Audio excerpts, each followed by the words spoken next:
वंदे गुरुवरम वंदे मुनिवरम। स्वागत है स्वागत है स्वागत है स्वागत है स्वागत है स्वागत है स्वागत है स्वागत है। धन्य हमारे भाग्य हुए आप जो आज पधारे हैं। धन्य हमारे भाग्य हुए आप जो आज पधारे हैं। आपके दर्शन पाकर तो बदले हमारे सितारे हैं। अपने इस प्रांगण में स्वागत है स्वागत है स्वागत है स्वागत है स्वागत है स्वागत है। माथे पे तिलक लगा कर हम पुष्प ये अर्पण करते हैं। माथे पे तिलक लगा कर हम पुष्प ये अर्पण करते हैं। हाथ जोड़ कर हम सभी चरणों में शीश झुकाते हैं। अभिनंदन वंदन है आप सभी को वंदन है। अभिनंदन वंदन है आप सभी को वंदन है। स्वागत है स्वागत है स्वागत है स्वागत है। अहिंसा के अवतार भगवान महावीर स्वामी के श्री चरणों में कोटि से वंदन। युग प्रधान आचार्य श्री महासमुद्र के श्री चरणों में कोटि से वंदन। मुनिवृंद, उपस्थित धार्मिक प्रेमी भाई और बहनों, प्रभु महावीर की वाणी है, मानुषं खलु सुदुर्लभम्। मनुष्य जीवन को दुर्लभ बताया गया है। मनुष्य जीवन इस दुनिया का श्रेष्ठ प्राणी है, शक्तिशाली प्राणी है। मनुष्य एक ऐसा प्राणी है जो सर्व कर्मों का क्षय करके आत्म स्वरूप को प्राप्त हो सकता है, सिद्ध अवस्था को प्राप्त हो सकता है। ऐसे मनुष्य से बढ़कर कोई बढ़िया प्राणी नहीं है और ऐसे मनुष्य से घटिया प्राणी भी नहीं है। मनुष्य बढ़िया प्राणी भी है, घटिया प्राणी भी है, और जो बढ़िया प्राणी होता है वो आत्मा का उत्कर्ष करता है और जो घटिया होता है वह आत्मा का अपकर्ष करता है, नीचे जाता है, और बढ़िया है वो ऊपर जाता है। ऊपर और नीचे से तात्पर्य यह है जो बढ़िया प्राणी मनुष्य को बताया गया है और वो अपनी साधना के द्वारा मोक्ष को भी प्राप्त हो जाता है। घटिया इसलिए बताया गया है वह साधना के द्वारा नहीं, विराधना करके पाप भोग में रत रहकर वह अपने जीवन को घटिया बनाता है और फिर वह नीचे चला जाता है, नीचे लोक में नारकी आदि में चला जाता है। तो हमें मनुष्य का जीवन मिला है, तो मनुष्य के जीवन को सफल बनाना है, मनुष्य जीवन को श्रेष्ठ बनाना है, तो उसके लिए सबसे पहले हमें क्या करना है? देव पूजा। क्या करना चाहिए? देव पूजा। देव दो प्रकार के होते हैं, एक लौकिक देव, एक लोकोत्तर देव। अध्यात्म की दृष्टि से लोकोत्तर देव का अपना मूल्य है, अर्थात जो सुबह उठते ही श्रीमंदिर स्वामी को वंदना करता है, सुबह उठते ही पंच परमेश्वरी की आराधना करता है, भगवान का सुमिरन करता है, वो व्यक्ति अपने आप को धन्यशाली मानता है और वो व्यक्ति श्रेष्ठ होता है। और वो अपनी मंजिल को प्राप्त हो जाता है, सफलता के शिखर पर आरूढ़ हो जाता है। तो ये बहुत जरूरी है, सुबह उठकर प्रभु का नाम लेना। बहुत कम ऐसे लोग होते हैं तो सुबह उठकर प्रभु की पूजा करते हैं, प्रभु का स्मरण करते हैं, पंच परमेश्वरी की आराधना करते हैं। तो हमेशा भाव पूजा पर ध्यान देना है। जो व्यक्ति भाव पूजा पर ध्यान देता है वह व्यक्ति बहुत बड़ी शक्ति को, संपदा को प्राप्त हो सकता है। अभी वर्तमान में क्या हो रहा है, अधिकांश लोग धार्मिक पूजा पर ज्यादा जोर दे रहे हैं, भौतिक पदार्थों पर ज्यादा जोर दे रहे हैं। लेकिन आप जानते हैं जो धार्मिक पूजा करता है, भौतिक पदार्थों में डूबा हुआ रहता है, वह आत्मा का उत्थान कैसे करेगा, आत्मा का कल्याण कैसे करेगा? आत्मा का कल्याण तो तभी होगा जब आप भाव पूजा करोगे, लोकोत्तर मतलब पूजा, मतलब अरिहंत आदि को याद करेंगे, पंच परमेश्वर को याद करेंगे, तब आत्मा का शुद्धिकरण होगा और कर्म क्षय होंगे। तो ये मनुष्य जीवन को श्रेष्ठ बनाना है, सफल बनाना है, तो पहला जो बिंदु बताया है वह देव पूजा। दूसरा बताया स्वाध्याय। स्वाध्याय से आत्म तत्व का ज्ञान होता है। आप ऐसे पुस्तकें पढ़ते हैं, मैगजीन पढ़ते हैं, भौतिक किताबें पढ़ते हैं, उसे आत्म तत्व का ज्ञान नहीं होता है। स्वाध्याय करने से आत्म तत्व का ज्ञान होता है। स्वाध्याय का मतलब क्या? जो विचार सत्य के पास ले जाते हैं, जो विचार आत्मा के उत्कर्ष में सहयोगी बनते हैं, वह है स्वाध्याय। जितना ज्यादा स्वाध्याय होगा उतना ही आत्मा का विकास होगा। जितना ज्यादा स्वाध्याय होगा उतना ही अध्यवसाय निर्मल होंगे, परिणाम अच्छे होंगे, भावधारा अच्छी होगी, पॉजिटिव भाव का विकास होगा। और जितना ज्यादा स्वाध्याय होगा उतना ही प्रवचन सुनने में आनंद की अनुभूति होगी। क्यों?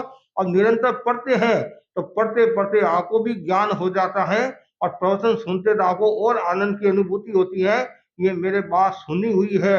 और तो क्या होगा, और वो बात पक्की हो जाएगी, वो बात पक्की हो जाएगी। और कभी कभी ऐसा भी होता है, कोई हम कहानी सुनाते तो पड़ोसी बताता महाराज ये कहानी सुनाइए, उसको वो ध्यान में है। कभी कभी ऐसा भी होता है, लेकिन स्वाध्याय निरंतर करो। जितना ज्यादा स्वाध्याय होगा उतना ही व्यक्ति चौमुखी होगा, सर्वतोमुखी होगा, वो अपने भाग्य को संवारेगा, जीवन को पवित्र बनाएगा। और यदि स्वाध्याय नहीं, स्व अध्याय, अपने आप को पढ़ना। हम दूसरों को पढ़ते हैं, क्या? दूसरों को पढ़ते हैं, दूसरों की चिंता करते हैं। ठीक है, दूसरों की चिंता का भी अपना मूल्य हो सकता है, लेकिन सबसे पहले अपनी आत्मा की चिंता करो। मेरी आत्मा दुर्गति में नहीं जाए, मेरी आत्मा अधोगति में नहीं जाए, मेरी आत्मा रसातल की ओर नहीं जाए। हमेशा आत्मा की चिंता करो। जो आत्मा की चिंता करता है वो व्यक्ति आगे बढ़ता है। आत्मा की चिंता के लिए हमें अनुप्रेक्षा भी करनी होगी। आत्मा की चिंता के लिए स्वाध्याय करना पड़ेगा। मैं कौन हूँ, कहाँ से आया हूँ, मुझे कहाँ जाना है। बार बार स्वाध्याय करते जाओ, करते जाओ, करते जाओ। और जो आगमों का स्वाध्याय करता है, सत्य साहित्य पढ़ता है, उसका एक अलग मूल्य हो जाता है। हम किसी के घर में रुके हुए थे और वो बार बार दोहाई दे रहा था, बार बार बता रहा था कि महाराज मानने वाले ज्यादा है, जानने वाले कम है। मानने वाले ज्यादा है, जानने वाले कम है, और मैं जानने की कोशिश कर रहा हूं। तो वापिस मैंने कहा भाई, मानने वाले भी बहुत है, जानने वाले भी बहुत है, और जीने वाले कितने हैं? जानने वाले तो बहुत है, मानने वाले भी बहुत, जीने वाले कितने हैं? दूसरी बात यह है, तुमने जैन आगमों का अध्ययन किया कि वो तो नहीं किया, तो फिर क्या? तो एक तरफा अध्ययन करा। होना ये चाहिए, तुम जैन है, तेरापंथी है, तो पहले जैन आगमों का अध्ययन करो, पहले घर का अध्ययन करो, तेरापंथ दर्शन पढ़ो, फिर दूसरे अध्ययन पढ़ो, दूसरा स्वाध्याय साहित्य पढ़ो, तो तुलनात्मक होगा। और जब हम पहले दूसरे अध्ययन, दूसरा स्वाध्याय कर लेते या दूसरी किताबें पढ़ लेते हैं, तो कोई बात दिमाग में सेट हो जाती है, पर वो बात दिमाग में से निकलना मुश्किल हो जाता है। कभी कभी हमने देखा वो बार बार वही दुहाई देगा कि ये ऐसा है, ये ऐसा है, हमारी बात वो सुनने के लिए भी तैयार नहीं होता। नहीं महाराज, जो मैं कह रहा हूँ वो सही है, तो फिर मेरे पास आई क्यों? तुम कह रहा है सही है, तो फिर मेरे पास आने की आवश्यकता ही नहीं है। अरे हमारे पास में कितना ज्ञान है, बहुत कम ज्ञान है। ये बात कौन कह सकता है मैं जो कह रहा हूँ सही है? वो ज्ञानी, केवल ज्ञानी कह सकते हैं, दूसरा कोई भी नहीं कह सकता सामान्यतः। क्यों? सही बात है नहीं? जिनके पास में पूर्ण ज्ञानी, अरे वो भी अहंकार नहीं करते हैं। जिनको अहंकार करने का अधिकार है वो तो अहंकार करते नहीं है, और जिनको अहंकार का अधिकार नहीं है, वो अहंकार करते रहे, मैं जानता हूँ, मैं जानता हूँ, मैं जानता हूँ। महाराज कभी कभी ऐसा भी होता है, महाराज इसको कुछ नहीं आता है, मेरे को कितना आता है। एक मेरे परिचित भाई थे, वो ऐसे लोगों को प्रश्न पूछते कि तुम 50 साल होगी, अभी व्याख्यान सुनते सुनते 50 साल हो गए, तुम्हारे को ये भी नहीं आता, ये भी नहीं आता, ये भी नहीं आता। मैंने देखा ये बात तो अच्छी नहीं है। जरूर थोड़ी है सबका शोषण एक तरीका हो। कोई श्रद्धाशील होता है, कोई तपस्वी होता है, कोई कोशिश भी करता है फिर भी याद नहीं होता। कुछ लोग ऐसे होते हैं थोड़ा पढ़ते हैं खूब याद हो रह जाता है, कुछ ज्यादा पढ़ने के बाद में भी याद नहीं रहता। फिर मैंने उनको सेवा कराई तो मैंने उनको दो चार प्रश्न पूछे, उनको आया नहीं। तो मैंने कहा जैसे आपको नहीं आया वैसे उनको भी नहीं आता। सबका अलग अलग होता है, कोई इतिहास में रुचि रखता है, कोई तत्व ज्ञान में रुचि रखता है। हमारे भी ऐसे श्रावक साधिका है जिनको तत्व ज्ञान में रुचि है तो वो बहुत ध्यान से सुनते हैं। जिनको तत्व ज्ञान में रुचि नहीं है, इतिहास में रुचि है, तो इतिहास की कोई बात आती है वो इतिहास की बात ध्यान से सुनते हैं। जिनको जैसा इंटरेस्ट होता है, सबका शोषण एक श्री का नहीं होता है, सबका ज्ञान एक श्री का नहीं होता है, और सबका अध्ययन एक श्री का नहीं होता है। इसलिए कभी भी ये नहीं कहना चाहिए तुम्हारे को कुछ नहीं आता है, तुम्हारे को कुछ नहीं आता है, मेरे को सब कुछ आता है। इसका मतलब है अहंकार बोल रहा है। फिर वो होगा पापड़ में पानी डालने जैसी बात हो जाएगी। और क्या आता है तो पापड़ में पानी डाल दे। तो इसलिए ये ध्यान रखना, स्वाध्याय है वो स्व निर्माण की प्रक्रिया है। स्वाध्याय स्व निर्माण की प्रक्रिया है, और स्वाध्याय से व्यक्ति आत्मा का विकास करता है। तो जितना ज्यादा स्वाध्याय होगा उतना ही हमारा जीवन श्रेष्ठ होगा। इसलिए भगवान महावीर से गौतम स्वामी ने प्रश्न किया, भंते स्वाध्याय करने से जीव क्या प्राप्त करता है। कितना सुंदर कहा है, सज्जानन बनते जीव किंग जनई, स्वाध्याय करने से जीव क्या प्राप्त करता है। भगवान ने कहा नाना वन निजम कमंग खवई, और ज्ञानावनी कर्म का क्षय करता है। जो ज्ञान है, मतलब जो आवरण आया हुआ है, उस आवरण को वो दूर करता है और केवल ज्ञान को प्राप्त होता है। कितनी गहरी बात है स्वाध्याय का। और यहाँ तक बताया गया है स्वाध्याय के बारे में बताया गया है, स्वाध्याय एक ऐसा तत्व है जिसकी तुलना कोई भी नहीं कर सकता, कोई तुलना नहीं कर सकता स्वाध्याय के समान।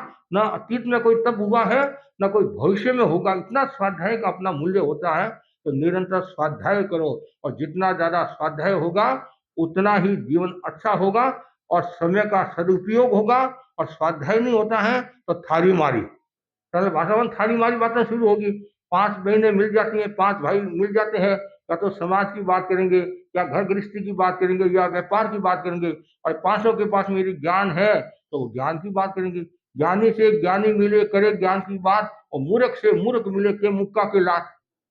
ज्ञानी होंगे तो वो ज्ञान की बात करेंगे, ज्ञान की बात करेंगे। तो दो सन्यासी यदि आपस में मिलते हैं तो वो इशारा में एक दूसरे को समझा लेते हैं, और उनके पास में ज्ञान है। और जिनके पास में ज्ञान नहीं है तो कभी कभी लड़ाई झगड़ा भी हो जाता है। इसलिए निरंतर स्वाध्याय, जितना ज्यादा स्वाध्याय होगा उतना ही हमारा जीवन श्रेष्ठ होगा। इसलिए स्वाध्याय को रसायन का है, स्वाध्याय को च्यवनप्राश का है। सर्दी के दिनों च्यवनप्राश खाते नहीं, च्यवनप्राश खाने से क्या होता है, थोड़ी ताकत आती है, एनर्जी, मतलब एनर्जी आती है। तो स्वाध्याय रूपी च्यवनप्राश का सेवन करने से एनर्जी आती है, मन की एनर्जी, मतलब हमारे तन भी स्वस्थ रहता है, मन भी स्वस्थ रहता है, भाव भी स्वस्थ रहता है, और बुद्धि भी सक्रिय रहती है, नहीं मस्तिष्क भी सक्रिय रहता है। यदि आप मस्तिष्क को उपयोग में नहीं लेंगे तो धीरे धीरे ये भी निष्क्रिय हो जाएगा। जैसे घर में आपके मशीन है, मशीन को काम में नहीं लेंगे तो क्या होगा, जंग लग जाएगा। शरीर को काम में नहीं लेंगे तो धीरे धीरे कमजोर हो जाएगा। उसी प्रकार दिमाग को काम में नहीं लेंगे तो ये भी कैसे निष्क्रिय हो जाएगा। इसलिए दिमाग को काम में लो। आप कहेंगे महाराज हम जितना दिमाग काम में लेते हैं उतना आप ही नहीं लेते हैं। कितना दिमाग काम में लेते हैं। अभी चुनाव चल रहा है, हो गया मतलब अभी कितनी चर्चा दिमाग, ये पार्टी आएगी, ये आएगी, वो आएगी। नहीं नहीं, मैं कह रहा हूँ नहीं, 110 सीटें आएगी, वो कहे 115 सीटें आएगी, ये शर्त है, ये शर्त है। उसमें इतना दिमाग लगाते हैं, थोड़ा दिमाग इसमें लगा दे तो आत्मा में दिमाग लगा दे तो बेड़ा पार हो जाएगा। तो मनुष्य को क्या है, दूसरी बातों में ज्यादा इंटरेस्ट आता है, अपनी बात में इंटरेस्ट कम आता है, आत्मा की बात में इंटरेस्ट कम आता है। होना ये चाहिए आत्मा की चर्चा करो, आत्मा की आराधना करो। और जो आत्मा की चर्चा करता है, आत्मा की आराधना करता है, वो आगे बढ़ता है। तो ये दूसरा सूत्र हो गया स्वाध्याय। और तीसरा जो सूत्र बताया बहुत सुंदर, वैराग्य। मनुष्य जीवन की श्रेष्ठता का जो आधार है, या ऐसा कहते मनुष्य की जो कसौटियां बताइए श्रेष्ठ जीवन की कसौटियां, उसमें एक वैराग्य है। वैराग्य का मतलब क्या होता है, विरक्ति भाव। कहते नहीं, साधुओं को संसार खाना लगता है, संसार खाना लगता है, और गृहस्थ लोगों को संसार प्यारा लगते हैं। हमारे छोटे से वैरागी ने वैराग लागे प्यारो, वैराग लागे प्यारो, संसार लागे खारो। हमारे छोटे से वैरागी ने वैराग लागे। पुरानी बहने बोलती थी नहीं, अरे छोटे से वैरागी ने वैराग बढ़िया लगता है, लेकिन आज क्या बोलते हैं, अरे मोटे से टाबरिया ने संसार लागे प्यारो। उल्टा हो गया, मोटो टाबरिया है फिर भी इसको संसार अच्छा लगता है, संसार के प्रति आकर्षण है। एक 80 वर्ष का आदमी है, उस मुंह में दांत नहीं है, फिर भी सुपारी का कहते त्याग करे, हमारा सुपारी का त्याग तो नहीं करूंगा। मुंह में दांत नहीं है, फिर भी मुंह में सुपारी डालता है, ऐसे ऐसे करता रहता है। क्यों? उसके प्रति आकर्षण है, आसक्ति है। 80 वर्ष का हो गया, 85 वर्ष का हो गया है, अब तो रात्रि भोजन का त्याग नहीं, मरा त्याग तो नहीं कर सकता हूँ। मनुष्य जीवन में जितना खाना उतना खा लूं, देवलोक में तो मिलेगा नहीं, देवलोक में तो मिलेगा नहीं, यहाँ जितना खाना है खा लूं। मतलब मनुष्य की जो अवधारणा है आज भी क्या है, खाओ पियो मौज करो, है नहीं। मतलब दूसरी संप्रदाय में कुछ ऐसी है, खाओ पियो मौज, वो क्यों टेंशन पालते हैं। एक भाई आया, भाई जैन धर्म में तो ये शरीर को कष्ट देने की बात करते हैं, उपवास करो शरीर को कष्ट दो, ये अज्ञानता है। मतलब लोगों ने इसके भावार्थ को समझा नहीं है, तत्व को समझा नहीं है। कितना सुंदर दृश्य काली सूत्र में कहा है, देहे दुखम महाफलम। जो आपने साधना को स्वीकार किया है, तब को स्वीकार किया है, उस साधना में तब में कोई बाधा आ जाए, शरीर में कोई बाधा आ जाए, उसको हंसते हंसते सहन करना, कष्टों को सहन करना है, वो बात है। इसका मतलब ये है, शरीर को कष्ट नहीं दे रहे हैं हम। जो तपस्या करें वो शरीर को कष्ट देने के लिए तपस्या नहीं करे हैं, वो किस लिए करे हैं, नन्नत निजरे ठाए तब ही थी जा, मतलब निजरा के लिए करे हैं। लेकिन लोग क्या सोचते हैं, अरे ये शरीर को कष्ट दे रहा है, इसका शरीर तो मान नहीं रहा है, फिर ये तपस्या कर रहा है। तो तपस्या में विवेक रखना, बलम थाम कहते नहीं, बाल आदि को देखकर, ये बात सही है, ये बात सही है। तपस्या जो करते हैं तो देख कर करना, शरीर को देखकर, घर की परिस्थिति को देखकर करना चाहिए, घर की अनुकूलता को देखकर करना चाहिए। लेकिन ये बात नहीं है कि ये शरीर को कष्ट दे रहा है, शरीर को कष्ट नहीं दे रहा है। जो साधना को स्वीकार किया है और साधना में कष्ट आ गया, उसको हंसते हंसते हुए सहन कर रहा है। 22 परिचय है, परिचय का मतलब क्या, तुमने साधना को जो स्वीकार किया है, उसमें जो बाधा आ रही है, कष्ट आ, मतलब जो कष्ट आ रहे हैं, उन कष्टों को हंसते हंसते सहन करना। परिचय जयी साधु के लिए शब्द आने, परिचय जयी। तो ये ध्यान में रखने की बात है, हमको शरीर को कष्ट देने के लिए नहीं करे हैं, हम तो आत्मा की पवित्रता को बढ़ाने के लिए, कर्म निद्रा के लिए, आत्मा की शुद्धि के लिए तपस्या करते हैं। तो तपस्या कौन करेगा, संसार से विमुख कौन होगा, जिसके भीतर में वैराग्य का भाव है, विरक्ति का भाव है। सम्यक्त्व के 5 लक्षण बता नहीं, सम, संवेग, निर्वेद, अनुकंपा, आस्तिक। निर्वेद का मतलब क्या, ये तो हुआ नहीं, मतलब विरक्ति का भाव, शब्द, रूप, रस, गंध, स्पर्श, ये जो है, जो इंद्रियों के विषय है, इनसे विमुख रहना, इनमें डूबना नहीं, वो विरक्ति का भाव है। साधु जो होते हैं वो ज्ञाता दृष्टा का विकास करते हैं, साधु के सामने सब तरह की चीजें आती है, रास्ते में विहार करते सब तरह की चीजें आती हैं, फिर भी साधु अपनी साधना में रहता है और पूर्ण जागरूकता के साथ वो विहार करता है। और जो बार बार साधु मतलब ऐसे दृश्यों को देखता है, असली चित्र को देखता है, तो इससे क्या होता है, कर्मों का बंधन होता है और वैराग्य घटता है, संसार बढ़ता है। इसे हमारे भीतर में वैराग्य का भाव होना चाहिए। जितना ज्यादा वैराग्य का भाव कब होगा, तो जब व्यक्ति साधना करेगा और उसके मन में ये आएगा कि मुझे जीवन का सार निकालना है, मुझे मनुष्य का जीवन मिला है और मुझे विरक्ति का जीवन जीना है। मैंने खूब भोग का जीवन जिया है, परिवार के लिए भी मैंने खूब किया, खूब खाया, खूब पिया, खूब देखा। मतलब कुछ ऐसे लोग हैं जो पहले सिनेमा लोग देखने के लिए जाते, जो भी फिल्म आती नहीं तो सबसे पहले वो फिल्म देखने के लिए जाते, फिर लोगों को बताते देखो मैं फिल्म देख कर आया, फिल्म देख कर आया, सबसे पहले मैंने। और जैसे बाजार में आम आ जाती है, पहले आम आते तो सबसे पहले मैं खरीदूंगा और लोगों को वो बताऊंगा कि सबसे मैंने मैंने खाया है, चाहे वो 1000 रुपये किलो हो चाहे 500 रुपये किलो हो। तो वो क्या, ये आ सकती है, ये प्रदर्शन, या प्रदर्शन है या आडंबर है, दिखावा है, उसके मूल में कहीं न कहीं आसक्ति है। और जहाँ आसक्ति है और वैराग्य नहीं है, वैराग्य नहीं है, इसलिए मनुष्य जीवन मिला तो विरक्ति का भाव होना चाहिए, और विरक्ति का भाव होगा तो हमारी आत्मा निर्मल होगी, पवित्र होगी। तो विरक्ति के लिए क्या करना चाहिए? साधना करनी चाहिए, शरीर को तपाना चाहिए। कहते नहीं, एक दृष्टि से ऐसे कहते शरीर को तपाएंगे। अब आप कहेंगे ये तो आप कह रहे हैं कि शरीर को कष्ट नहीं देना। तो ये है कि भाई यदि दूध गर्म करना है, दूध गर्म करना तो दूध किस में डालते हैं? तपेला में डालते नहीं, भगोला जो भी है, तो पहले वो गर्म होगा, फिर बाद में दूध गर्म होगा नहीं। तो ये तो एक साधन है, शरीर साधन, हम शरीर को कष्ट नहीं दे रहे, हम तो आत्मा की शुद्धि, आत्मा को तपा रहे हैं। बीच में ये शरीर को तो समझना पड़ेगा नहीं, शरीर को तपाए बिना, आत्मा को तपाए बिना आगे बढ़ेंगे नहीं, आगे बढ़ेंगे नहीं है। इसलिए ये जरूर, ये तो शरीर तो साधन है, शरीर तो साधन है। मूल तो हमारा लक्ष्य क्या है? वो है आत्मा को साधना, आत्मा को मतलब निर्मल बनाना, आत्मा को पवित्र बनाना। तो उसके लिए विरक्ति का भाव जरूरी है। शब्द रूप रस में डूबो मत, मतलब खाने पीने में भी नहीं डूबना चाहिए, रस लेकर भोजन नहीं करना। कुछ लोग है रस लेकर भोजन करते, आहा क्या भोजन तुमने बनाया, क्या भोजन बनाया। तो इसमें तो बनाने वाला है वो भी खुश होता है कि पतिदेव मेरी प्रशंसा करे है, तो वो भी क्या है? वो वैराग्य का भाव नहीं है। और जो खाकर प्रशंसा करा है, क्या भोजन बनाया, वो भी विरक्ति का भाव नहीं, दोनों कर्म बंधन का भाव है। इसलिए जो जैसा मिला उसी में संतुष्टि का भाव रखना चाहिए। ये सोचना चाहिए ये शरीर है और शरीर भाड़ा है, मतलब शरीर को भाड़ा देना, कहते नहीं, शरीर को भाड़ा देना। क्यों भाड़ा देना है? ये हमारी साधना में सहयोगी है, साधना में सहयोगी, इसलिए इसको भाड़ा देना जरूरी है। यहाँ तक तो ठीक है। क्यों? मैं अभी मेरे ज्ञान दर्शन चाहते तक की आराधना हो रही है, और इसलिए मैं शरीर का ध्यान रख रहा हूँ। शरीर का ध्यान रखेंगे तो साधना होगी। कहते हैं स्वस्थ शरीर में स्वस्थ मस्तिष्क का निवास होता है। तो साधना करनी है तो शरीर को स्वस्थ रखना पड़ेगा, लेकिन शरीर को हृष्ट पुष्ट नहीं बनाना है। ऐसे नहीं बनाना, देखो मैं कितना तगड़ा हूँ, एक चांटा मारूंगा तो ये सामने वाला गिर जाएगा, इसलिए महाराज मैं खाकर कर तगड़ा हो रहा हूँ। वो लोग पहलवान होते नहीं, पहलवान होते हैं, ऐसे बताते हैं महाराज मैं रोजाना 2 किलो 3 किलो दूध पीता हूँ, दही खाता हूँ, ये खाता हूँ, मक्खन, क्यों? मैं पहलवान बन रहा हूँ।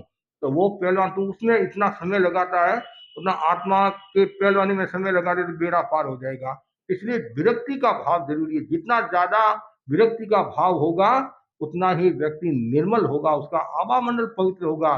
तो मैं भी आपको कहना चाहता हूँ, आप भी खाने पीने का संयम रखिए। जितना ज्यादा खाने पीने का संयम रखोगे तो उतनी विरक्ति की साधना होगी, और आप आगे बढ़ोगे। हर प्रवृत्ति में संयम की साधना होगी तो आप निवृत्ति की ओर बढ़ोगे, तो विरक्ति अच्छी होगी, मतलब विरक्ति का भाव बढ़ेगा और आत्मा का कल्याण होगा। चौथा जो सूत्र बताया है, और ये भी चीज देखो, विरक्ति का भाव होगा, ध्यान से सुनने की बात है। आप यदि विरक्ति का जीवन जीते हैं तो आयुष्य का जो बंधन हो रहा है तो शुभ आयुष्य का बंधन होगा। आप यदि भोग का जीवन जी रहे हैं, असंयम का जीवन जी रहे हैं, हिंसा का जीवन जी रहे हैं, राग देश का जीवन जी रहे हैं, और शब्द रूप रस में उलझे हुए हैं, और उसमें यदि आयुष्य का बंधन होता है तो वो अशुभ आयुष्य का बंधन की संभावना रहती है, अशुभ आयुष्य बनता है। इसलिए बार बार कहा गया है हर समय विरक्ति का भाव रखो, सजगता का भाव रखो, तो मेरे खाने पीने में कोई विकृति नहीं आ जाए, खाने पीने में और कुछ नहीं हो जाए, और आसक्ति का भाव नहीं आ जाए, कब आयुष्य का बंधन हो जाए। इसलिए हमेशा समता के साथ, संयम के साथ, विरक्ति के साथ व्यक्ति को आगे बढ़ना चाहिए। और जितना ज्यादा विरक्ति का भाव होगा उतना ही आपका तत्व ज्ञान के प्रति रुझान होगा, आत्मा के प्रति रुझान होगा, और आप आगे बढ़ोगे। चौथा जो सूत्र बताया है वो सुंदर है, वह है तप धारण, तपस्या करना। तो तपस्या करने से भी क्या होता है? हमारा जीवन श्रेष्ठ होता है। तपस्या का बहुत बड़ा मूल्य है। हाँ, मतलब आचार्य महासमुद्र जी के शब्दों में खाते पीते मोक्ष, कि महाराज ये तो सस्ता सौदा है, खाते पीते मोक्ष, तो खाओ और मोक्ष जाओ। इसका मतलब ये नहीं है माल खाओ तो मोक्ष जाओ, इसका मतलब ये जो भी आप प्रवृत्ति खाते हो तो समता के साथ, समता के साथ, पर खाते पीते मुक्त मतलब इसको समता के साथ खाओगे तो निर्जरा का भाव होगा तो और आगे बढ़ोगे। और एक दिन संबर की साधना आपने स्वीकार कर ली तो कर्म छह करके मोक्ष को भी प्राप्त हो जाओगे। तो कहने का मतलब है आप खाओ, कोई मना ही नहीं है, लेकिन उसमें भी वैसा भाव रहना चाहिए कि मुझे शरीर को भाड़ा देने के लिए खाना पड़ रहा है। तो ये भाव होगा तो फिर रूप दूसरा हो जाएगा। इसलिए यहाँ बताया गया तपस्या करो। जितनी ज्यादा तपस्या होगी उतना ही हमारा जीवन निर्मल होगा। और जो हमारे कर्म बंधे हुए हैं, कर्म भोगने के दो उपाय बताए गए हैं। एक तो तपस्या के द्वारा कर्मों को भोगना, और एक समता के साथ अरे भोगना, या ऐसा कह दो जो कर्म किए हैं तो मैं भाई जो मैंने कर्म किए वो मैं भोग रहा हूँ, वो भोग रहा हूँ। एक तो आप तो एक तो कर्मों को भोगो या तपस्या के द्वारा कर्मों का क्षय करो। तपस्या का बहुत महत्व है। भगवान ऋषभ ने भी खूब तपस्या की, भगवान महावीर ने भी बहुत तपस्या की, और भी अनेक साधु साधु ने खूब तपस्या की। तपस्या का हर युग में मूल्य रहा है, और जितनी ज्यादा तपस्या होगी उतना ही हमारा जीवन श्रेष्ठ होगा, पवित्र होगा, निर्मल होगा। उसके बाद सुपात्र दान, मैं बार बार आपको कहता हूँ सुपात्र दान का भी बहुत बड़ा मूल्य है। सुपात्र दान हर कोई व्यक्ति नहीं दे सकता है। जिसके अंतराय कर्म का क्षय होता है, क्षय होता है, तो वही दे सकता है। इनके अंतराय है वो क्या सुपात्र दान देगा। कभी कभी हम घरों में गोष्ठी जाते हैं, घरों में गोष्ठी जाते हैं, सब जो वही है, और मन में बड़ा ही उत्साह है, आज मैं व्रत नहीं जाऊंगा, पहली बार मेरे महाराज पधारे हैं, 7वीं मंजिल चढ़े हैं, 10वीं मंजिल चढ़े हैं, और फिर हम गवेषणा करते हैं महाराज ये तो सचित है, मतलब पूछ ये सेकी हुई है कि सेकी हुई नहीं है, तो सारा का सारा अस्वस्थता हो जाता है, और कुछ भी वो व्रत निभा नहीं सकता, पश्चाताप करता। क्यों? उसको ज्ञान नहीं है, ज्ञान नहीं है। तो ये भी ध्यान रखना, गोष्ठी में बहनों को भाइयों को विशेष ध्यान रखना चाहिए। ये जो उबली हुई चीज होती है ना, उबली हुई, आजकल क्या होता है, कुछ लोगों को तो जानकारी है, कुछ लोगों को जानकारी नहीं है, वो गर्म पानी से धोकर रख देते हैं। और धोने से ही ऐसे नहीं होता है, उसकी प्रक्रिया क्या है। जिनके सचित का त्याग है, जिनके सचित का त्याग है, चूल्हा जल रहा है, ऊपर गर्म पानी, उकलता गर्म पानी है, और उसमें आपने डाला कुछ क्षण, वो जैसी स्थिति होती है, और फिर नीचे उतारा, वो अचित होने की संभावना है। अचित मतलब अचित है, उसको हमने स्वीकार किया, मतलब अचित। जिनके सचित का त्याग है वो खा सकता है। कभी कभी क्या होता है, आप उकलता पानी तो बहुत उकलता है, नीचे उतार कर फिर उसमें डाला, अचित हो सकता है, वो अचित हो सकता है, लेकिन हम उसको क्या बोलते हैं, छोड़ते हैं। क्यों छोड़ते हैं? पता नहीं है, मान्यता नहीं है हमारी, मतलब परंपरा नहीं है, तो वो सचित है अचित है, इसलिए ये ध्यान में रखने की बात है। दूसरी बात है, जिनके सचित का त्याग है, जिनके सचित का त्याग है, वो इस प्रकार की प्रक्रिया करता है और खाता, तो कोई मतलब दोष नहीं, मतलब ये चूल्हे ऊपर गर्म। और ऐसे एक भाई महाराज को व्रत नहीं जाना है, महाराज ऐसे लेते नहीं है, तो उसको गर्म पानी से धो लिया या चूल्हे पर करके कर दिया, तो फिर रूप दूसरा हो जाएगा। ये ध्यान में रखने की बात है। कभी भी महाराज के लिए कोई चीज नहीं बनाना। जब आप भोजन बनाते हो उस समय कभी महाराज को याद मत करो, भोजन बनाते समय कभी महाराज को याद मत करो।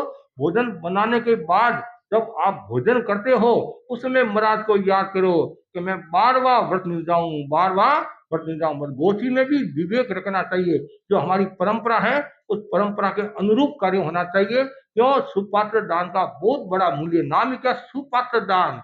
एक होता है कुपात्र दान। तो सुपात्र दान देने से बहुत बड़ी निर्जरा तो होती है, कर्म क्षय होते हैं, और आत्मा में भी शांति, आत्मा को भी शांति मिलती है।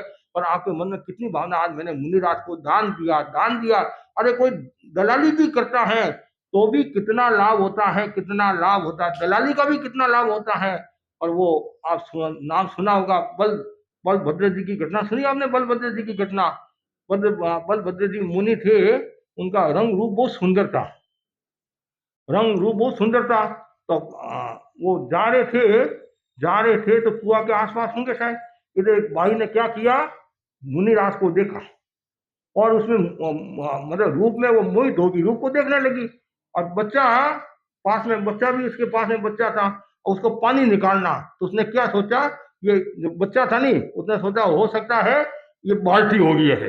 हाँ मतलब ऐसा कहते ना, वो बाल्टी है, तो रस्सी से गला में रस्सी डाल दी बच्चे के, और उसको नीचे उतार दिया, नीचे उतार दिया। फिर मुनिराज ने देखा, अरे ये तो गजब हो गया, मेरे रूप के कारण है। तो फिर मुनिराज तो जंगल में पधार गए, जंगल में पधार के, मुझे शहर में नहीं रहना है, मतलब मेरे जोक से किसी के मतलब आत्मा का नुकसान भी हो सकता भी है, कितनी बड़ी घटना होगी। बच्चे को नीचे उतार दिया, नीचे उतार दिया, फिर बाद में जो होना वो हो गया, और तो क्या होगा। अब तब अब मुनिराज के मांस खमन की तपस्या का पारना, मांस खमन की तपस्या का पारना। तो मुनिराज वो जंगल में, और एक हिरण था, हिरण, हिरण था। हिरण ने देखो, खाली मनुष्य ही दलाली नहीं करता है, कुछ पशु पक्षी भी ऐसे होते हैं, वो भी दलाली करते हैं। तो मांस खमन की तपस्या का पालना, और देखो मेरे पास, मैं तो मनुष्य हूं नहीं, मेरे पास तो कुछ है नहीं है, और मैं दलाली करूं हूं। तो इधर क्या होता है, किसान खेत में काम कर रहा था, खेत में काम कर रहा था, और उनकी औरत है, उनके लिए वो भोजन लेकर आती है, भोजन लेकर आती है। और वो संभवतः वो भी एक वृक्ष के नीचे, इधर मुनिराज बैठे, वृक्ष के नीचे मुनिराज बैठे हुए थे, और इधर वो हरिण जाता है और उसको इशारा करता है, मुनिराज आए हैं और तू व्रत निभा दे, व्रत निभा दे। तो कहते हैं वो हिरण उसको लेकर आता है, बड़े को, किसान को लेकर आता है, और लेकर आता है तो वृक्ष के नीचे बैठे बैठे। तो इधर क्या था, ऊपर से कोई डाल टूट जाती है, डाल टूट जाती है। तो हिरण और बलभद्र मुनि और वो किसान तीनों हैं, बट निर्जारा होगा। इतने में क्या होता है, वो डाली नीचे गिरती है और तीनों ही मृत्यु को प्राप्त हो जाते हैं, तीनों ही मृत्यु को प्राप्त हो जाते हैं।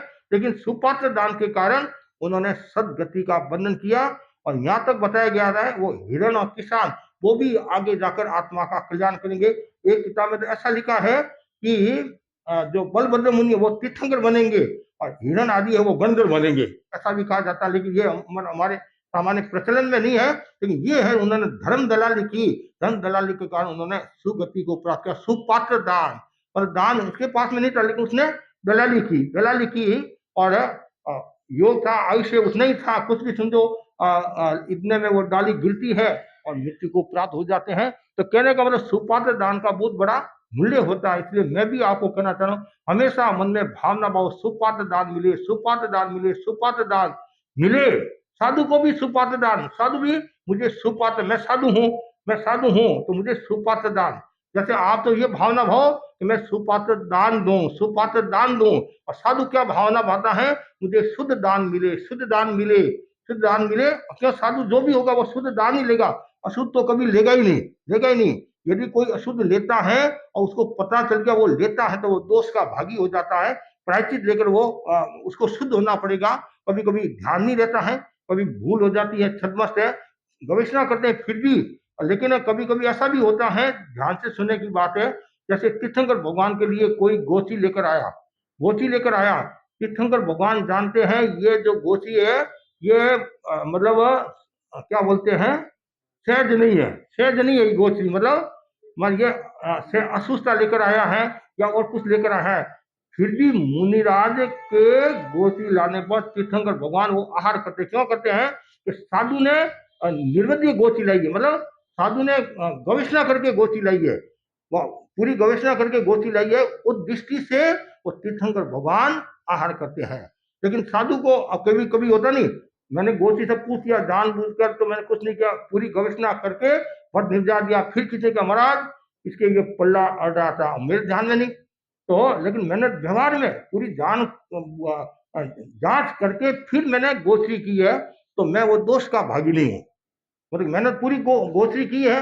और कभी कभी यदि प्रमाद हो गया, ध्यान नहीं दिया, प्रमाद हो गया तो वो अलग बात है। तो तीर्थंकर भगवान क्या कहते हैं, ये शुद्ध गोचरी के हिसाब से लेकर आया है, इसलिए वो तीर्थंकर भगवान उनका आहार ग्रहण करते हैं। तो बोलते ऐसी ये बात है, इसलिए कभी दोष नहीं लगता है। लेकिन ये क्यों, वो तो तीर्थंकर भगवान जानते हैं कि ये असुस्ता लेकर आए, लेकिन हम तो नहीं जानते। नहीं, हम तो हमारे हिसाब से पूरी गोचरी लेकर आते हैं। लेकिन सुपात्र दान का बहुत बड़ा मूल्य है, इसलिए हमेशा सुपात्र दान की भावना भाव कि मैं सुपात्र दान दूं।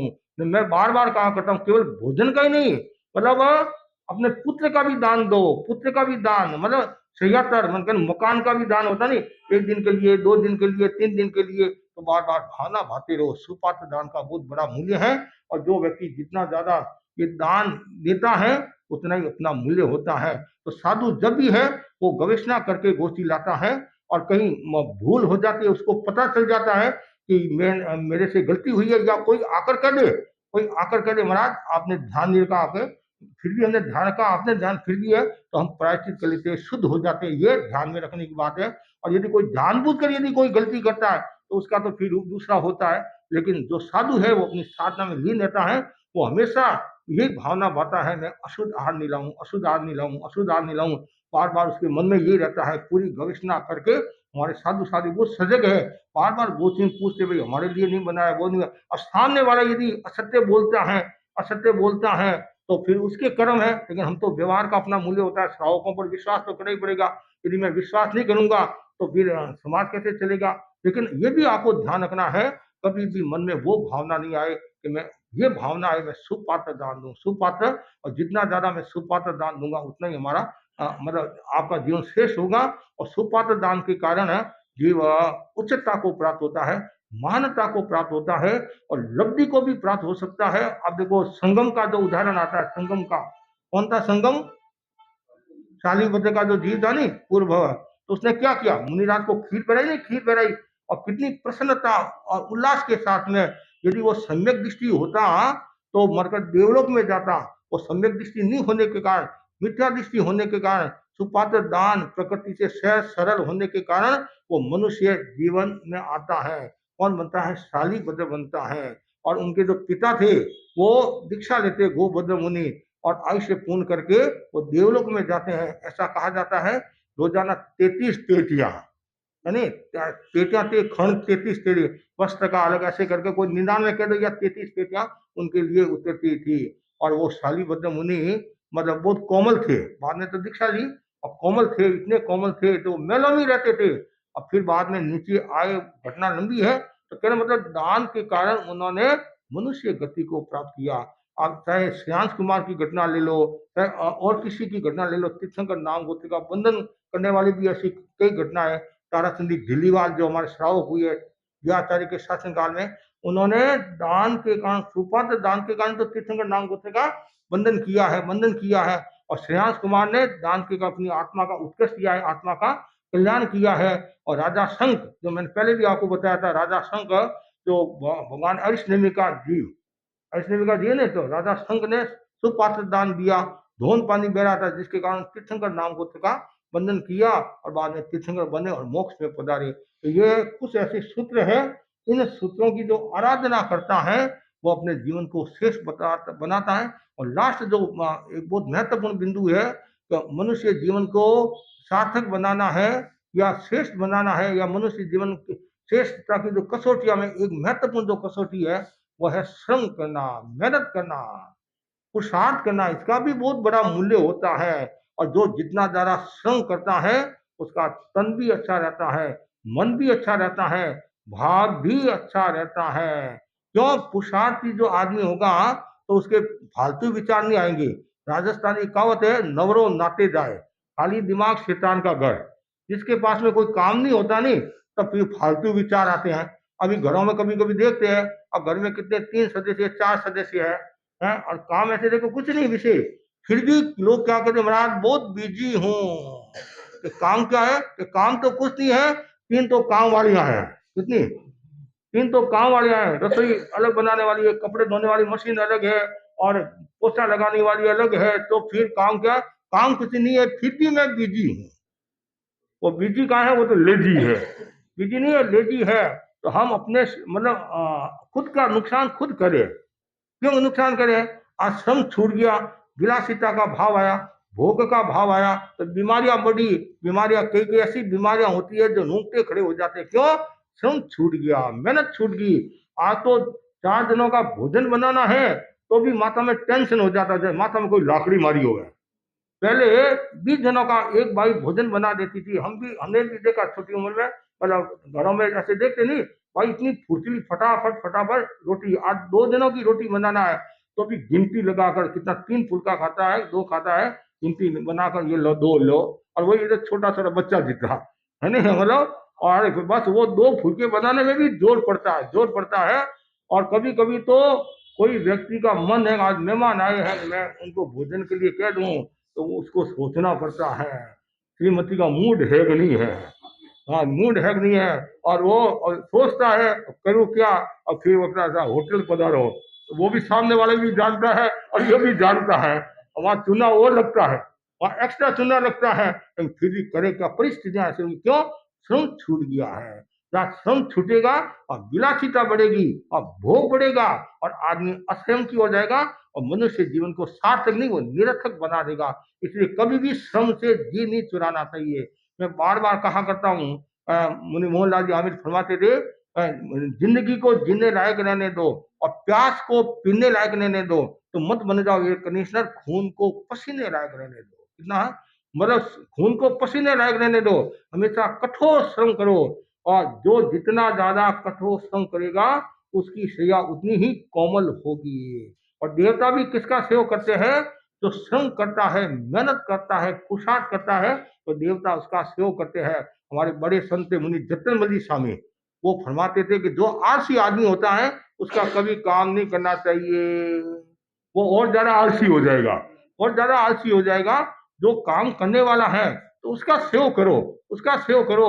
जैसे दिन थोड़ा है या समय थोड़ा है, भाई अगर काम ज्यादा है और समय थोड़ा है तो समय पर पूरा करना है, तो उस समय उसका सेव करो, तो उससे आत्मीयता बढ़ेगी। आलसी का काम करोगे तो उसका और ज्यादा आलस्य बढ़ेगा। कभी कभी घरों में भी देखते नहीं, तो माँ भी, बेटा काम मत कर, बेटी काम मत कर, तुम पढ़ाई कर, पढ़ाई कर, पढ़ाई कर। अब 25 साल की होगी, फिर बेटी पढ़ाई कर, खास बात है, खास बात है, तुम्हारे काम वाली आ जाएगी। तब वो आप खुद है अपनी लड़की को विलासी बना रहे हैं, आप अपनी लड़की को श्रम से विमुख बना रहे हैं, और आप अपनी लड़की के साथ में न्याय नहीं, अन्याय करे हैं, अन्याय करे हैं। पुराने समय में सब ये काम सिखाते थे कि काम करो, काम वालों लागे, काम वाली नहीं है, समझे नहीं। सब दिन समान नहीं होते हैं। रोजाना कोई 1 करोड़ का पैकेज आए कोई जरूरी नहीं है, कब जीवन में उतार चढ़ाव आ जाए। जो नौकरियां करते हैं उनको पूछो क्या हाल है। और मतलब ये जो कंपनी वाले भी काफी है नौकरी से दूर करे, मतलब उनको हटा रहे हैं। इसलिए खुद अपने स्वावलंबन का जीवन जीता है, खुद श्रम का जीवन जीता है। अब विदेशों में जो रहते नहीं परिवार, तो मैंने सुना है विदेशों में कि वो पति पत्नी दोनों ही काम करते हैं। मतलब घर का भी सेवा करते। वहां ये नहीं कि मैं सेठ हूँ, सेठ है तो भारत में है, विदेशों में सेठ पड़ा नहीं है। वहां तो सब काम करना पड़ेगा, तू कमाता है तो मैं भी कमाती हूँ, मैं कमाती तुम भी कमाते हो, सब काम मिलकर करो। लेकिन ये भाव क्यों, ये क्यों भाव? तो शुरू से यदि हम श्रम का काम होता तो ये टेंशन नहीं होता। इसलिए गुरुदेव भी फरमाते थे खबरदार, वो क्या है सुविधा, हाँ खबरदार, मतलब सुविधा, मतलब संघ में सुविधावादी मनोवृत्ति नहीं आए, ये खबरदार है। वैसे ही परिवारों में भी सुविधावादी मनोवृत्ति नहीं आए। ठीक है, आपके पास में सुविधा है, उसका आपने सदुपयोग किया, कोई बात नहीं, उसका दुरुपयोग नहीं होना चाहिए। तो फिर वो सुविधा दुविधा न बन जाए, इसलिए ध्यान में रखने की बात है। तो बस मैं इतना ही आपको कहना चाहता हूँ कि आप ज्यादा से ज्यादा अपने जीवन को सफल बनाए और जीवन को पवित्र बनाए। और ये जो मैंने जो बातें बताई है, इन बातों पर भी आपको चिंतन करना है, मनन करना है। और जो हरियाणा और ये किसान और बलभद्र मुनि की जो घटना है, ये प्रेरणा देती है कि जो सुपात्र दान देता है या दलाली करता है, दलाली करता उसका कितना, क्यों, जिस समय उनका आयुष्य पूरा हुआ, आयुष्य पूरा हुआ, उसमें उनके शुभ अध्यवसाय थे, जिनके कारण उनकी सुगति होगी, अच्छी गति होगी। और ऐसी तीर्थंकर भगवान का जो मैंने आपको बताया, वापिस आप समझ लो जैसे मुनि गोची के लिए गया, गोची करके आया, और तीर्थंकर भगवान ये जानते हैं कि ये मतलब असुस्थता लेकर आया है, तो फिर भी वो आहार करेंगे, क्यों, व्यवहार में, क्यों, वो शुद्ध समझ कर लेकर आया है, वो शुद्ध समझ कर लेकर आया है। तो ये भी ध्यान में रखने की बात है। इसलिए हमेशा ये भावना भाव, मुझे मनुष्य का जन्म मिला है, कि मनुष्य जीवन को सफल बनाऊं, सार्थक बनाऊं। और आज हम जतन जी पार्क के यहाँ आए हैं, जो हमारे रोजाना के कस्टमर है, रोजाना के कस्टमर है, सुबह ये प्रार्थना में आते हैं, समय करते हैं, समय करते हैं। और इनकी बहुत भावना थी कि हम पगड़िया कराओ, मतलब विराजो। आज इनकी जो भावना थी आज हमने पूर्ण करने की कोशिश की है, और हम आगे हैं, कोशिश मैंने पूर्ण कर दी है भावना। हाँ, और इनके पिताजी का नाम छत्र सिंह जी है, पारक चूरू के है ना, चूरू का पारक। जो हमारे शादी प्रमुख का झमकू जी, झमकू जी है, वो पारक परिवार से, थेलासर और चूरू से उनका संबंध था। और बहुत नामी हमारे शादी प्रमुख का हुई है, बहुत वजनदार, वजनदार का मतलब शक्तिशाली शादी प्रमुख थी। और सिलाई रंगाई आदि में ऐसा सुना मैंने, ये चोलपटा की जो सिलाई होती नहीं, चोलपटा की 10-15 मिनट में कर लेती थी, इतना ऐसा संभव तो मैंने सुना है, 10-15 मिनट में कर लेती थी। और भी सिलाई रंगाई में बहुत आत्मा थी, शादी प्रमुखा थी, और खुद श्रम की सेवा की है। तो आज पारक परिवार के यहाँ हम आए हैं, और इनकी जो भावना थी वो भावना सफल हुई। छत्र सिंह जी, जतन जी पारक, पूरा परिवार खूब संस्कारी बने, धार्मिक बने, और खूब शासन की सेवा करे, और हमेशा श्रम का जीवन जिए, स्वावलंबन का जीवन जिए। कभी भी विलासिता का भाव नहीं आए, कितनी संपन्नता बढ़ जाए लेकिन विलासिता का भाव नहीं आए। ये सबको ध्यान रखना, कि पारक परिवार को नहीं, जितने सामने बैठे सबको, और चाहे मैं हूं कोई हो, मतलब विलासिता का भाव नहीं आए। हमेशा श्रम का भाव रहे, स्वावलंबन का भाव रहे, और निर्जरा का भाव रहे। इसी आशा के साथ ओम आराम।